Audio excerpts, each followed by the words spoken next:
Welcome to studio news. திருக்கம் யாரை பற்றி பார்க்க போகிறோம்னா, அதிமுகவில் பார்த்தீங்கன்னா இப்போ வேலுமணி, வானதி சீனிவாசன்லாம் பார்த்தீங்கன்னா ஒரு பீதியில் இருக்கதா சொல்கிறாங்க. இதுக்கு முக்கியமான காரணம் செந்தில் பாலாஜி வெளியே வந்தனால தான்.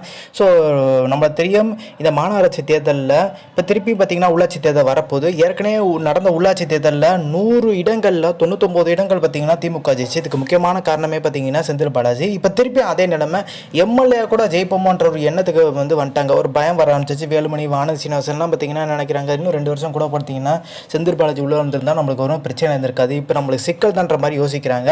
இப்போ அதே மாதிரி எடப்பாடி பழனிசாமி பார்த்தீங்கன்னா எல்லா வழக்கையும் ஜெயிச்சார். ஓபிஎஸ் வழக்கையும் சொல்லி இந்த அதிமுக வழக்கு சம்மந்தப்பட்டதில் இப்போ ராம்குமார் ஆதித்யன் என்ன பண்ணியிருக்காரு, 2023 பார்த்தீங்கன்னா ஒரு சில பைல வந்து திருத்தம் பண்ணியிருக்காங்க. ஸோ அந்த திருத்தத்தில் பார்த்தீங்கன்னா இப்போ எடப்பாடி பழனிசாமி அப்பப்போ வந்து உடல்நல குறைவு அப்படின்ற மாதிரி ஒரு காரணம் சொல்லிட்டு இருக்காரு. ஸோ அந்த பைல ஃபாலோ பண்ணால் ஒரு பொதுச்செயலாளர் பதவிக்கு 3 பேர் போட்டியிடலாம். ஸோ இப்போ எடப்பாடி பழனிசாமி பார்த்தீங்கன்னா 2026 வரைக்கும் பார்த்தீங்கன்னா கை கால் வலி அப்படின்றாரு. ஸோ அவரால் பார்த்தீங்கன்னா பிரச்சாரம் பண்ணாமல் போக முடிய வாய்ப்பு இருக்குன்ற மாதிரி ஒரு காரணம் சொல்லி, ஸோ இதனால பார்த்தீங்கன்னா ஒரு பிளவு வர்றதுக்கான வாய்ப்பு இருக்கு. அதனால பார்த்தீங்கன்னா அந்த திருத்தத்தை பார்த்தீங்கன்னா தொண்டர்களால் தேர்ந்தெடுக்கப்பட்டதான் பொதுச்செயலாளர் பதவின்ற மாதிரி கொண்டு வரணும். இல்லைன்னா பார்த்தீங்கன்னா நிர்வாகிகளால் தேர்ந்தெடுக்கப்படுறதுனா திருப்பியும் ஒரு பிளவு ஏற்படுன்ற மாதிரி பார்த்தீங்கன்னா ஒரு விஷயத்தையும் சொல்லியிருக்காரு.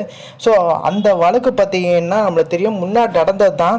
ஸோ இப்போ வந்து ராம்குமார் இவங்கெல்லாம் ஒரு கோரிக்கை மனு பார்த்தீங்கன்னா பரிசீலனை பண்ண சொல்லி தேர்தல் ஆணையத்துக்கு வந்து ரிக்வஸ்ட் பண்ணியிருக்கதா சொல்லியிருக்காங்க.